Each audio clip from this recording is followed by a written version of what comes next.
Howrah bridge. Howrah bridge এই বাংলাতে একমাত্র ঝুলন্ত ব্রিজ। হাওড়া ও কলকাতার মধ্যে যোগাযোগ স্থাপন করার জন্য এটিকে 1943 সালে উদ্ঘাটন করা হয়।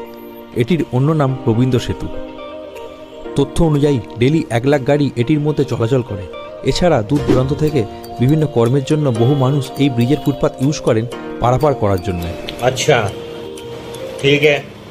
সারা বিশ্বে খুবই ফেমাস এই হাওড়া ব্রিজ, কিন্তু আজ আমি এই ব্রিজে যাতায়াতকারী সাধারণ মানুষের প্রধান সমস্যার কথা বলবো। হ্যাঁ বন্ধুরা, ব্রিজের ফুটপাতে বসে অগুন্তি হকার ভাইয়েরা নিজেদের ব্যবসা স্থাপন করেছে, যার ফলে ব্রিজে প্রতিদিন পথচারীদের দুর্ভোগের সম্মুখীন হতে হয়।